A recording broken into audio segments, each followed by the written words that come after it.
이 시간 하나님께서 우리에게 주신 하나님의 말씀, 고린도후서 10장 12절부터 우리 18절 말씀을 보겠습니다. 고린도후서 10장 12절부터 18절 말씀입니다. 신약성경 296조, 우리 한 절씩 교독하겠습니다. 제가 12절을 읽습니다. 우리는 자기를 칭찬하는 어떤 자와 더불어 감히 짝하며 비교할 수 없노라. 그러나 그들이 자기로서 자기를 헤아리고 자기로서 자기를 비교하니 지혜가 없도다.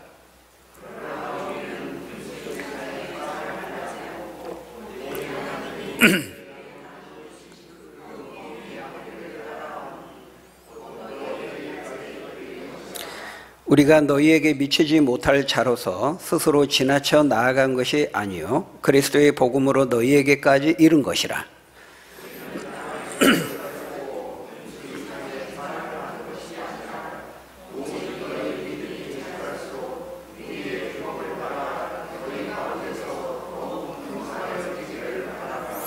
이는 남의 규범으로 이루어 놓은 것으로 자랑하지 아니하고 너희 지역을 넘어 복음을 전하려 함이라.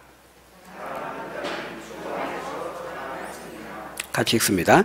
옳다 인정함을 받는 자는 자기를 칭찬하는 자가 아니요 오직 주께서 칭찬하시는 자니라. 아멘.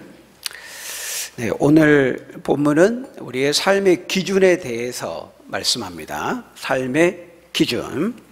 내가 말하고 행동하고 판단하고 생각하고 결정하는 그 모든 것의 기준이 무엇이냐 하는 것입니다. 여러분, 내 삶의 기준, 내 인생의 척도는 무엇입니까? 무엇이 나의 판단과 생각과 행동의 결정의 기준이 되어야 합니까? 하나님의 말씀인 것이죠. 하나님의 말씀만이 우리의 삶의 기준이 되어야 하는 것입니다. 왜냐하면 하나님의 말씀은 하나님이 정해주신 그런 기준이요 척도가 되기 때문입니다. 하나님께는 그런 기준을 정하실 자격과 권세가 있습니다. 왜냐하면 하나님은 온 세상의 창조자요 또 조성자요 만물의 주인이 되시고 머리가 되시기 때문이죠. 우리가 지난주에도 큐티했습니다. 욥기 25장 2절에 보니까 하나님은 주권과 위엄을 가지신 분이다 그랬습니다. 이 성경 말씀, 이거는 하나님이 정해주신 기준이요 척도인데 우리가 이 성경 말씀을 또 뭐라고 말하죠? 계시라고 그럽니다. 계시의 말씀 이렇게 말하잖아요. 특별한 계시, 특별 계시가 성경입니다. 여러분, 이 계시라는 말이 무슨 뜻이죠? 계시, 이거는 드러내 보여주신다라는 거예요. 펼쳐서, 열어서 드러내 보여주시는 것, 그게 계시입니다. 하나님께서 일방적으로 우리에게 보여주시고 하늘에서 일방적으로 우리에게 내려주신다. 그것이 계시인 것이죠. 그러니까 계시는요, 이 땅에 있는 우리 인간과 무슨 논의하고 협력해서 주어진 것이 아닙니다. 하나님께서 하늘에서 일방적으로 땅에 있는 우리 인간에게 이제 내려주시고 펼쳐서 드러내 보여주신 거, 그래서 그걸 계시라고 하는 거예요. 그렇기 때문에 이 계시의 말씀, 이 성경 진리는 이 땅에서 시작되는, 이 땅에서 교훈되는 그런 인간의 지혜와는 근본적으로 다른 것이죠. 그 출처가 다른 것입니다. 그래서 성경의 이 말씀, 계시의 말씀은 뭐 인간이 연구해서 짜내서 그 고안해낸 것이 아니고 하나님께서 일방적으로 우리 인간에게 신적인 지혜로 계시로 펼쳐서 드러내 보여주신 것이 바로 이 성경 말씀이라는 거예요. 그래서 사도 바울은 항상 이 하나님이 정해주신 이 기준의 말씀, 진리의 말씀, 계시의 말씀을 자신의 삶과 사역의 기준으로, 척도로 삼았다고 말합니다. 그리고 그것이 바로 이 거짓 사도들과 교사들과의 다른 점이요, 차이점이라고 말하죠. 우리가 읽은 12절, 13절 말씀 우리 다시 한번 같이 읽어볼까요? 고린도후서 10장 12절, 13절 우리 다시 한번 같이 읽어봅니다. 시작. 우리는 자기를 칭찬하는 어떤 자와 더불어 감히 짝하며 비교할 수 없노라. 그러나 그들이 자기로서 자기를 헤아리고 자기로서 자기를 비교하니 지혜가 없도다. 그러나 우리는 분수 이상의 자랑을 하지 않고 오직 하나님이 곧 너희에게까지 이른 것이라. 네. 지금 이 말씀은 사도 바울이 고린도 교회 안에 들어온 그 거짓 사도들, 거짓 교사들과 지금 자신을 비교하고 있거든요. 물론 먼저 바울과 비교하면서 스스로를 자랑하고 칭찬했던 사람들은 바로 이 고린도 교회 안에 있었던 거짓 사도들, 거짓 교사들이었습니다.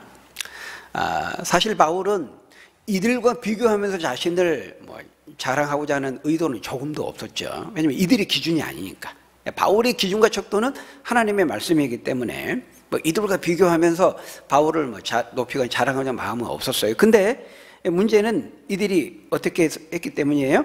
거기 보니까 거짓 교사들이 자기 스스로를 칭찬했는데 자기로서 자기를 헤아리고 자기로서 자기를 비교하면서 자랑하니 지혜가 없도다. 지혜가 없도다. 이 말은 어이가 없다, 어리석다, 이런 말입니다. 자기들이 스스로 기준을 정하고 그 기준을 따라서, 자기들이 정한 기준을 따라서 스스로를 칭찬하고 자랑했던 거예요. 근데 바울은 그렇게 하지 않았죠. 분수 이상의 자랑을 하지 않았다, 그렇게 말합니다. 다른 말로 하면 스스로 자신이 정한 기준을 따라서 자화자찬하지 않았다는 겁니다. 여러분, 오늘 본문에서 계속 반복되는 두 단어가 있다면은 바로 그것은 자랑과 칭찬입니다. 계속해서 그 말씀이 반복됩니다. 여러분, 그 12절에서부터 등장하죠. 사도 바울은 고린도 교회 안에 들어온 이 거짓 사도들과 거짓 교사들이 한 것처럼 자신이 정한 기준으로 자기 스스로를 자랑하거나 칭찬하지 않았습니다. 거짓 사도들, 교사들은 그렇게 했거든요. 소위 셀프 추천, 셀프 칭찬, 셀프 자랑을 한 겁니다. 자기가 기준을 세워놓고, 우스꽝스럽죠. 자기가 기준을 세워놓고 그 기준에 따라서 자기를 높이고 칭찬하고 자랑한 거예요. 교만한 거죠. 스스로 자신을 자랑한 것도 모자라서 그 자랑의 기준이 하나님의 말씀의 기준에서 자기를 자랑한 것도 아니고 스스로 자기가 정한 기준으로 자기로서 자기를 헤아리고 자기로서 자기를 비교하면서 자화자찬한 거예요. 여러분, 그 13절에서도 자랑이라는 말이 등장하죠. 사도 바울은 그러나 우리는 분수 이상의 자랑을 하지 않았다. 15절에서도 또 자랑에 대해 말합니다. 우리는 남의 수고를 가지고 분수 이상의 자랑을 하는 것이 아니라. 또 계속해서 16절, 17절, 18절에서도 반복적으로 이 자랑과 칭찬에 대해 말하고 있습니다. 이는 남의 규범으로 이루어 놓은 것으로 자랑하지 않고 너희 지역을 넘어 복음을 전하려 함이라. 자랑하는 자는 주 안에서 자랑하고 칭찬할지니라, 이렇게 말하고 있습니다. 바울이 고린도 지역에 와서 복음을 전하고 고린도 교회를 세웠던 것은 그렇게 하라고 하나님이 정해주신 그 사역의 범위와 한계를 따라서 하나님이 그렇게 정해주셨기 때문에 그렇게 했다는 거예요. 한마디로 하나님이 고린도로 가서 복음을 전하라고 정해주시고 명령하시니까 갔다는 거예요. 자기가 기준이 되고 자기가 스스로 결정해서 한 것이 아니었다는 것입니다. 여러분, 그 14절의 말씀이 바로 그 말이거든요. 스스로 지나쳐서 오보해서 간 것이 아니고 주님께서 가서 그리스도의 복음을 전하라고 정해주시고 명령하시니까 갔다, 그렇게 말하고 있습니다. 그러니까 오직 하나님의 말씀만이 바울의 모든 판단과 결정의 기준이 되었다는 거예요. 여러분, 뭘 보면 그걸 알 수 있죠?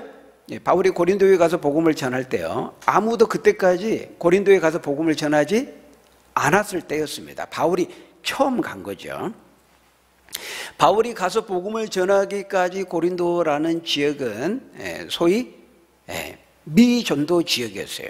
미개척지였고 영적인 불모지와 같은 땅이었습니다. 영적으로 볼 때 그런 척박한 황무지와 같은 상태에 있었던 고린도에 하나님이 가서 복음을 전하라고 하니까 바울이 가서 복음을 전했다는 거예요. 그러니까 주님께서 가라 하시니까 갔고, 가지 말라 하시면 바울은 안 갔을 거예요. 오직 주님의 말씀과 명령만이 기준이고 척도였던 것이죠. 여러분 거기 그 13절 말씀 그 중간쯤에 보면요, 오직 하나님이 우리에게 나누어 주신 그 범위의 한계를 따라 하노니, 하나님이 우리에게 나누어 주신 그 범위 한계를 따라서 했다는 거예요. 바울이 이 하나님이 나누어 주신 그 범위의 한계라는 말은 하나님이 정해 주신 범위의 기준이라는 말입니다. 한계로 번역이 됐습니다만은 이 한계라는 말이 헬라어 원어로 뭐냐면은 카논입니다. 카논. 우리가 캐논 그렇게 말하죠. 캐논. 이 캐논이라는 말이에요. 카논이라는 말이에요. 여러분 이 캐논이 무슨 뜻이죠? 척도라는 뜻입니다. 기준. 우리가 자라고 하죠. 줄을 길이를 재는 그 자. 그게 캐논입니다. 카메라 중에 캐논이 있죠. 그게 무슨 말이에요? 카메라를 캐논 이름으로 브랜드로 정한 건 뭐예요? 모든 카메라의 기준은 이거다 이겁니다. 모든 카메라의 척도는 자기가 지금 이 제품을 내놓은 이거라는 거예요. 캐논은 척도, 기준.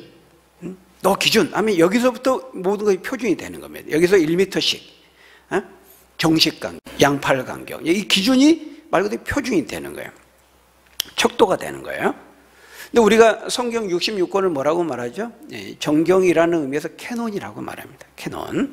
그 말은 이 성경 66권이 하나님이 정해주신 우리 인생과 삶에 대한 척도가 되고 기준이 된다는 거예요. 성경 말씀은 우리의 모든 판단과 결정과 행동과 삶과 인생의 표준이 된다는 거예요. 기준이 된다는 거예요. 척도가 된다는 거예요. 여러분 그리스의 철학자 프로타고라스가 그런 말을 했습니다. 인간은 만물의 척도다. 인간이 만물의 기준이라는 겁니다. 틀린 말입니다. 인간은 척도가 될 수 없어요. 오직 하나님만이 척도인 것입니다. 하나님의 말씀만이 기준이 될 수 있는 거예요. 왜? 하나님은 이 온 만물을 창조하신 분이거든요. 지은이시거든요. 조성자고 디자인하신 설계자이시기 때문에 하나님만이 기준이 될 수 있어요. 하나님보다 더 이 세상을 잘 아는 분은 없다는 거예요. 창조자시니까.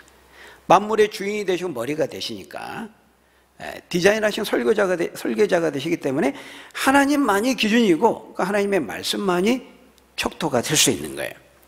그런데 이 만물의 주인 되신 척도 되신 이 하나님 믿기를 거부하고 하나님을 만물의 기준으로 인정하기를 거부한 사건이 뭡니까?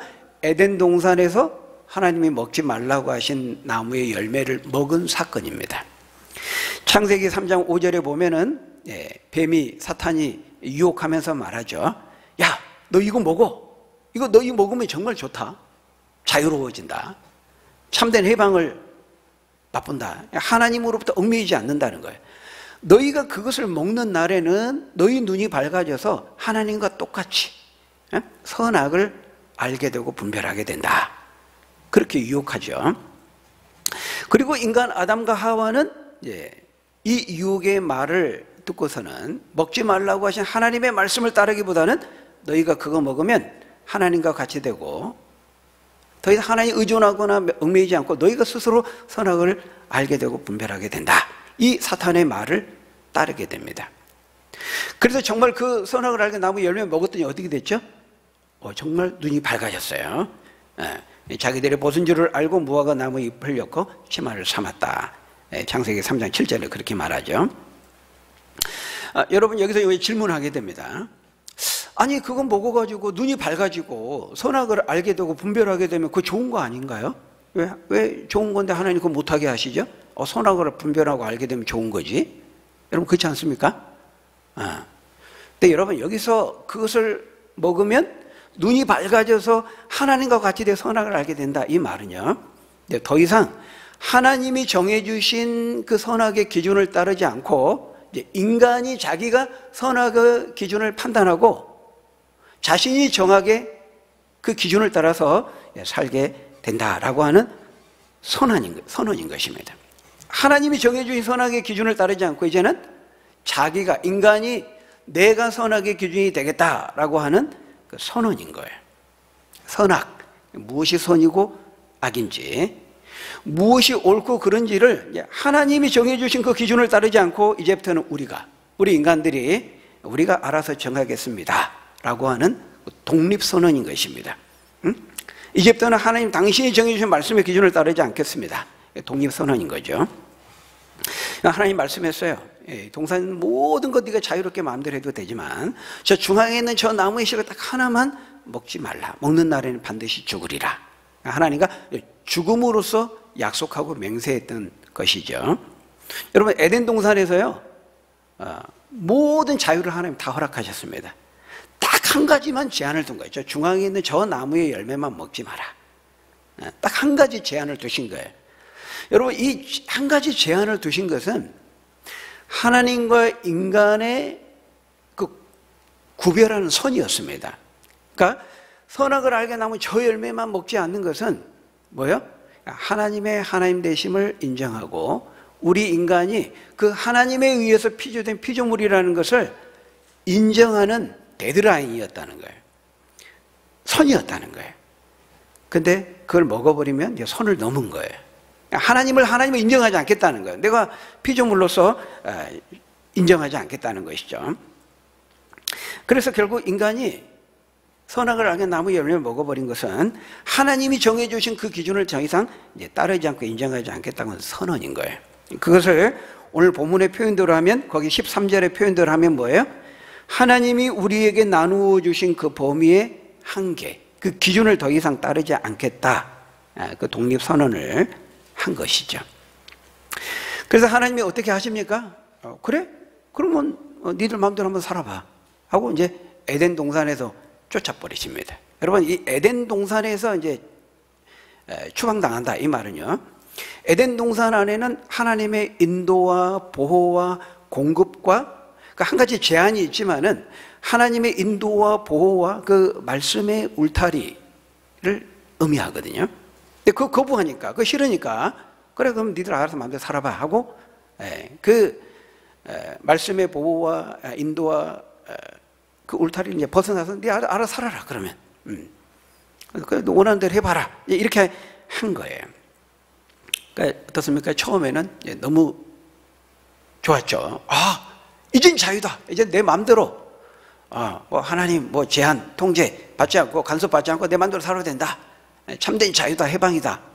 그랬을지 모릅니다. 여러분, 자녀가요 가출하면은 얼마나 좋습니까? 이제 뭐 엄마 아빠 잔소리도 안 듣고 이제 내 마음대로 내가 하고 싶은 대로 참된 자유와 해방을 맛본 것 같죠? 그건 착각인 것입니다. 여러분, 이 하나님의 보호와 간섭과 인도와 공급과 통제가 있는 이 에덴을 벗어나면 참된 자유와 해방을, 행복을 느꼈을까요? 누렸을까요? 아니죠. 에덴을 벗어나니까 뭐가 기다리고 있어요? 가시와 엉겅퀴를 걷어내는 수고와 고통이 따르게 되고 생존 경쟁, 적자 생존, 약육강식의 환경 속에서 불안하고 고통하고 신음하며 안식이 없는 삶을 살아야 했던 거예요. 그 누가복음 15장에 보면은 집 나간 그 탕자 이야기가 나오는데, 집 나간 탕자처럼 아버지의 간섭이 없는 이제 먼 나라로 가기를 원했잖아요. 유산까지 미리 가불로 다 미리 챙겨가지고 먼 나라로 떠났지만은 그를 기다리고 있었던 것은 참된 자유와 해방이 아니었습니다. 오히려 비참함이었죠. 아버지의 보호를 벗어나니까요, 그 유산 뺏어가려고 사기꾼들이 달라들죠. 각종 이제 미혹하는 사람들이 달라붙어서 금방 하루아침에 그 유산 다 탕진하고 맙니다. 그래서 나중에 어떻게 돼요? 돼지가 사료로 먹는 지엄 열매를 먹고자 해도 구할 수가 없는 비천한 지경에 처하게 됩니다. 여러분, 바로 그것이 하나님이 정해주신 그 범위와 그 한계와 기준을 저버리고 거부한 인간이 직면하게 되는, 맞이하게 되는 운명인 것입니다. 여러분 기억하십시오. 그 어떤 인간도, 아무리 탁월한 인간도 우리 인생의 척도와 기준이 될 수 없다는 거 기억하시기 바랍니다. 오직 하나님만이 기준이 될 수 있고 하나님의 말씀만이 우리 인생의 표준과 척도가 될 수 있는 거예요. 그 결정하시는 분은 하나님밖에 없어요. 하나님 만물의 창조자고 조성자고 설계자, 머리가 되시기 때문이에요. 사도 바울은 바로 이 하나님을 믿고 이 주님을 믿은 것입니다. 그래서 하나님이 고린도라는 지역으로 가서 그리스도의 복음을 전하라고 그 범위의 한계를 정해 주시니까 그 말씀의 기준을 따라서 순종해서 간 거예요. 14절 말씀이 바로 그 말입니다. 우리가 너희에게 미치지 못할 자로서 스스로 내 마음대로 오버해서 하나님 말씀을 지나쳐 나아간 것이 아니고 오직 그리스도의 복음으로 너희에게까지 이른 것이라. 그런데 이 거짓 교사들과 사도들은 어떻게 했습니까? 거기 15절에 보니까요, 남의 수고를 가지고 분수 이상의 자랑을 한 것입니다. 남의 수고를 가지고 분수 이상의 자랑을 했다. 이거는 바울이 다 심어놓고 뿌려놓고 갖고 와서 이제 열매를 맺히게 되니까 마치 자기들이 다 한 것처럼 자기를 내세우고 자랑했다는 거예요. 여러분, 이 고린도 교회는 바울이 씨앗을 뿌리고 개척하고 해서 설립한 교회였잖아요. 바울은 개척자요, 설립자였어요. 그런데 이들은 이미 바울이 복음을 전하고 개척해서 세운 고린도 교회 안에 뒤늦게 몰래 들어와서 바울을 몰아내고 그 자리를 빼앗고 가로채려고 했던 거예요. 바울의 권위를 깎아내리고 영향력을 축소시켜서 자신들의 권한과 영향력과 입지를 강화하려고 한 것이죠. 근데 어떤 식으로 그걸 했습니까? 어떤 방법으로 그렇게 했어요? 우리가 지난 시간에 살펴봤죠. 육신적인 방법으로 한 것입니다. 세상적인 방법으로, 세속 정치인들이 쓰는 그런 혹세무민의 방법을 쓰고 모함하고 모략하고 거짓 선전선동의 그런 방법을 사용했죠. 우리 그거 봤잖아요, 지난 시간에. 바울은 대면하면 유순하고 멀리 떠나 있으면 담대합니다. 그렇게 거짓말한 거예요. 10절 말씀 아닙니까? 10절 거기 보면 그들의 말이, 거짓 사도들과 교사들의 말이, 그의 편지들은, 바울의 편지들은 멀리서 쓰는 글로 쓸 때 그 편지들은 무게가 있고 힘이 있지만 그가 직접 몸으로 대할 때는, 얼굴과 얼굴을 대면할 때는 약하고 그 말도 시원하지 않다니. 그 1절 말씀과 똑같은 말씀이죠. 멀리 떠나 있으면 담대하고 대면하면 약하도다. 글로 쓰는 것은 무게가 있고 힘이 있지만은 멀리 떠나 있으면, 글로 쓰는 거, 이건 멀리 떠나 있는 것 같잖아요. 그러니까 1절과 10절의 말씀은 같은 말입니다. 반대로 그가 몸으로 대할 때는 약하고 말도 시원하지 않았다. 대면하면 막 말도 제대로 하지도 못하고 눈치 보고 우물쭈물하고 우유부단하고, 그러니까 뭐예요? 멀리 떠나 있으면 세게 말하고 앞에서는 말 못하고 사람 없을 때는 세게 말하고 이중적이죠. 위선적인 거잖아요. 그런 사람으로 모함한 겁니다. 가짜 뉴스를 퍼뜨린 거죠. 흑색 선전을 한 것입니다. 그렇게 함으로써 이제 바울의 어떤 사도로서의 권위를 실추시키고 깎아내림으로써 상대적으로 이제 자신들을 자랑한 거예요. 어떻게 자랑했느냐? 구체적인 내용은 나와 있지 않지만 우리가 문맥을 보면은 그 자랑의 기준이 뭐였어요? 그 12절에 보면 자기들이 정한 기준이에요. 자기들이 정한 그 기준이 뭐였습니까? 외적인 것들이죠. 외적인, 특별히 바울의 말과 그 언변을 그 꼬투리로 삼아서 얘기하는 거 보면은 아마도 그 당시 이 고린도, 그리스 헬라 지역에 유행했던 이런 수사학, 웅변술, 아마 그런 것들로 이제 이 사람들은 이제 말을 잘하고 그런 것을 이제 드러내면서 자신의 탁월함을 이제 바울과 비교하면서 그런 수사학, 웅변술을 사용하는 것을 아마 내세웠던 것 같아요. 또 바울의 외모나 그 외적인 것들에 대해서 자신들과 비교하면서 바울의 외모를 지적하고 겉으로 나타나는 그 언변이나 말을 이제 깎아내리고 그렇게 했던 것 같아요. 그래서 거기 7절에 보면요, 바울이 말하죠. 너희는 외모만 보는도다. 외적인 것들만 보는도다. 그렇게 책망하고 있어요. 그러니까 떠나 있으면 편지로 하면 좀 힘이 느껴지고 무게감이 있지만은 막상 대면하면 약하고 말도 시원하지 않고, 대면하고 말하고 이게 다 뭡니까? 외적인 것들이잖아요. 눈에 보이는 외적인 것들이잖아요. 그러니까 이제 바울은 실제로 그 외모를 볼 때 조금 볼품이 없었던 것 같아요. 그래서 그 초대교회 그 초기 문서들을 보면요, 바울의 외모에 대해서 기록되어 있는 재미있는 그 장면이 있습니다. 그 2세기에 쓰여진 바울과 데클라 행전이라고 하는 그 초기 사본에 의하면요, 바울의 외모는 다음과 같이 묘사되어 있습니다. 바울은 대머리에, 안짱다리에, 다부진 몸매에, 키가 작은 남자로 눈썹이 가운데로 모여 있고, 눈썹이 가운데로 모여, 일자 눈썹인가요? 가운데로 모여 있고, 약간 큰 코에 은혜가 충만하고 때로는 평범한 사람의 특징을 보여주면서도 때로는 천사의 얼굴을 하고 있다. 이렇게 지금 기록되어 있습니다. 바울의 외모에 대해서. 뭐 상상이 좀 되십니까? 눈썹은 가운데로 모여져 있고, 신동엽인가요? 눈썹이 아니죠. 눈이 모아져 있죠. 여러분, 이게 뭐예요? 얼굴은 그렇게 잘생긴 건 아닌 거예요. 그죠? 평범하다 못해서 조금 볼품이 없었던 것 같지만은, 은혜가 충만하고 천사의 얼굴. 그럼 됐죠, 뭐. 그죠? 전도자, 설교자가 잘생기면 뭐합니까? 은혜를 끼치고 은혜가 충만하면 되는 거죠. 그렇지 않습니까? 여러분, 만약 제가 조인성이라면 어떻겠어요? 차인표가 여기가 설교하고 있다 그러면 어떻겠어요? 은혜가 안 되잖아요. 그죠? 집중이 안 돼요. 말씀에 집중이 안 돼요. 내용에 집중이 안 되고 다른 것에 집중이 되잖아요. 그래서 하나님이 다 적당하게 이렇게 손봐 주시는 거예요. 이렇게 조금 이렇게 이마도 흔하게 하고. 집중이 잘 되시죠? 저도 한 10년 전에는 성도들이 집중이 잘 안 됐다고 그러더라고요. 어쨌든 여러분, 이 거짓 교사들, 이 거짓 사도들은 이 바울의 외적인 것들을 지적하면서 그런 것들을 자신과 비교하면서 자신들을 우월함을 자랑하고 칭찬해요. 자기들이 내세운 그런 외적인 조건들인 거죠. 그러면서 이제 바울의 영향력을 쇠퇴시키고 자신들의 고난과 영향의 입지를 세우려고 했던 거예요. 그것을 바울은 16절에서 어떻게 표현하고 있습니까? 16절 보니까 이는 남의 규범으로 이루어 놓은 것으로 자신들을 자랑하는 행위라, 그렇게 말하고 있습니다. 그러니까 마땅히 고린도 교회의 설립자요, 영적인 아버지로서 또 사도로서 이 바울이 그 사도의 권위를 가지고 있어야 되는, 그건 이제 가로채려고 하는 행위였던 것입니다. 여러분, 이거 제일 잘하는 집단이 어디죠?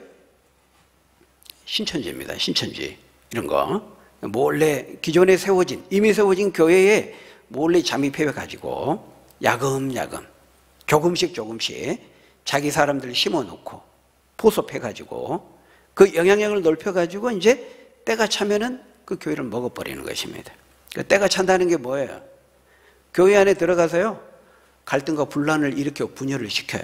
그럼 이제 기존 교회 이제 교인들은 그런 거 보면서 염증을 느끼는 겁니다. 그럼 하나 둘 떠나가게 돼요. 그러면은 신천지 구성원이 처음에는 10%, 근데 떠나가면 이제 나중에 20%, 30% 퍼센트가 올라가는 거예요. 그걸 노리는 겁니다. 계속 흙탕물 싸움을 하는 거예요. 정치권도 그러는 겁니다. 정치권도 똑같이 막 멱살 잡고 같이 싸우면 어때요? 다 똑같은 사람 만들어 버린 거거든요. 그런 이제 전략을 쓰는 겁니다. 그래서 이 신천지의 목적은 그리스도의 복음을 전하는 게 아니에요. 양을 빼앗고 교회를 탈취하고 가로채려고 하는 것이죠. 바울은 그렇게 하지 않았다는 겁니다. 바울은 단순히 고린도 교회를 자신의 교회로 소유하고자 하지 않았어요. 그 16절의 말씀이 그것을 보여줍니다. 우리 16절 같이 한번 읽어볼까요? 16절 시작. 이는 남의 규범으로 이루어 놓은 것으로 자랑하지 아니하고 너희 지역을 넘어 복음을 전하려 함이라. 바울은 이 고린도 지역을 넘어서서요, 이 고린도 지역을 발판으로 해서 로마까지 가서, 아니 그 당시에 땅끝으로 여겼던 서바나, 스페인까지 가서 복음을 전하기를 원했던 거예요. 근데 하나님이 그 범위 한계를 지금은 이제 고린도까지 정해주셔서 가서 전하라고 하니까 고린도 가서 복음을 전했던 거라는 거예요. 그게 목적은 아니었다는 것이죠. 그래서 여러분, 그 로마서 15장 20절에 보면요, 뭐라고 바울이 말합니까? 또 내가 그리스도의 이름을 부르는 곳에는, 그러니까 이미 그리스도의 이름을 부르는 곳, 이 교회죠. 거기서는 복음을 전하지 않기를 힘썼노니 이는 남의 터 위에 건축하지 아니하려 함이라. 그러니까 바울이 고린도 지역에 가서 복음을 전하고 고린도 교회를 개척하여 세운 것은요, 첫째, 주님이 나누어 주신 그 범위의 한계를 따라 한 겁니다. 주님이 정해주신 명령을 따라 가라고 하니까 간 거죠. 그리고 둘째는 그곳이 아무도 아직까지 복음을 전하지 않았던 미선교 지역이었기 때문이라는 거예요. 그거 역시 하나님이 바울에게 정해주신 그 선교의 원칙이었어요. 그러니까 그 모든 원칙과 그 모든 것의 기준이 뭐예요? 하나님이고 하나님의 말씀이었던 것이죠. 그래서요, 저도 이제 이런 말씀을 보면서 처음에 개척하면서 개척 교회 지역과 장소를 정할 때 고심을 많이 했어요. 아내랑 같이 이제 기도하면서 이제 막 알아보는데, 이제 이런 말씀 때문에 이제 기존 교회가 있는 동네는 피하자. 이게 이제 기도하면서 찾았던 건데요. 이게 쉽지가 않습니다. 저는 이제 상가를 알아보자니 돈이 이제 별로 없으니까. 근데 이제 웬만한 상가 거의 교회가 다 있어요. 그 이제 교회가 없는 곳은 또 비싸요. 돈도 많고 또 교회도 없는데 또 그 건물 또 주인이 교회는 또 안 준다 그래요. 찾다가 참 어렵게 찾은 것이 이제 그 권성구 곡반정동이었습니다. 거기서 이제 우리가 2년 있다가 이제 이곳으로 이전을 하게 됐는데요. 이전할 때도 마찬가지입니다. 그 당시 아무도 교회가 없었어요, 이게. 우리가 이제 제일 처음 들어왔던 건데. 어쨌든 이제 오늘날에는 이 도시화로 인해서 밀집화된 이런 여건으로 인해서 이 말씀을 이제 문자 그대로 이제 적용하기는 어려운 점이 있을 거예요. 그렇지만 그럼에도 불구하고 기존 교회가 있는데 막 바로 앞에다, 옆에다, 이거는 말씀과도 맞지 않고 덕이 되지 않습니다.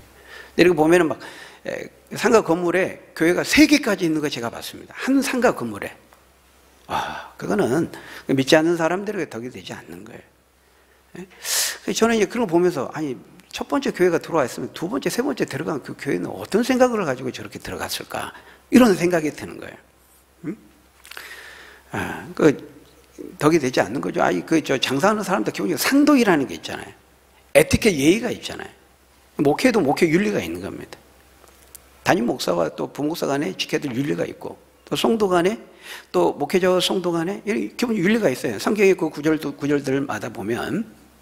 근데 우리가 기본적인 그런 세상에 가지고 있는 어떤 우리가 도리라 그러잖아요. 그런 것도 지키지 못하면 안 되겠죠. 그걸 뛰어넘어야 되는데, 여러분 고린도전서 10장 23절 24절에 말씀하죠. 모든 것이 가하지만 모든 것이 유익한 것이 아니고, 모든 것이 가하지만 모든 것이 덕을 세우는 게 아니다. 자기의 유익을 구하지 말고 다른 사람의 유익을 구해야 된다. 이것이 우리의 행동의 결정의 원리가 되어야 되는 것이죠. 하나님께 영광이 되고 이웃 사랑하고 다른 사람들의 덕을 끼치고 유익을 끼치는 그것이 우리의 판단과 결정과 행동의 기준이 되어야 돼요. 그러니까 우리의 모든 판단, 생각, 행동, 결정의 그 기준, 척도가 뭐여야 돼요? 하나님의 말씀이어야 되는 것이죠. 우리 모든 것을 하나님의 말씀대로 해야 돼요. 우리 어떤 것을 결정할 때, 어떤 것을 판단하고 결정할 때 우리는 늘 이것이 하나님의 뜻, 말씀과 부합하는지를 늘 살펴야 된다는 거예요. 그래서 여러분 오늘 본문 17절, 18절에서 말씀하죠. 우리 17절, 18절 우리 같이 읽고 마치겠습니다. 17절, 18절 시작. 자랑하는 자는 주 안에서 자랑할지니라. 옳다 인정함을 받는 자는 자기를 칭찬하는 자가 아니요 오직 주께서 칭찬하시는 자니라. 자랑하는 자는 주 안에서 자랑하라는, 주 안에서 주님이 정하신 말씀의 기준 안에서 자랑하라는 거예요. 주 안에서 자랑하고 먼저 주님으로부터 칭찬과 인정을 받으라는 거예요. 주님으로부터 칭찬과 인정을 받기 위해서는 주님의 방식을 따라야 되죠. 그 주님의 방식을 따른다는 것은 하나님의 말씀을 내 삶의 기준과 척도로 삼는 것을 말하는 것입니다. 사도 바울은 세상의 기준을 따르지 않고 사람들의 인정과 칭찬을 구하지 않았어요. 갈라디아서 1장 10절에 보면 말하죠. 이제 내가 사람들에게 좋게 하랴 하나님께 좋게 하랴. 사람들에게 기쁨을 구하랴 인정과 칭찬을 구하랴. 내가 지금까지 사람들의 기쁨과 인정과 칭찬을 구했다면 그리스도의 종이 아니니라 이렇게 말합니다. 여러분, 바라기는 우리의 인생과 구원의 유일한 법칙이요 정확무오한 삶의 기준과 척도가 되는 이 하나님의 말씀을 내 삶의 등불로 삼고 그 말씀에 가라 하면 가고 가지 말라 하면 안 가고 오직 하나님의 말씀에 순종해서 그 말씀 따라가서 하나님께 인정받고 칭찬받을 수 있는 저희 여러분들이 다 되시기를 예수님의 이름으로 간절히 축원합니다. 우리 기도하겠습니다.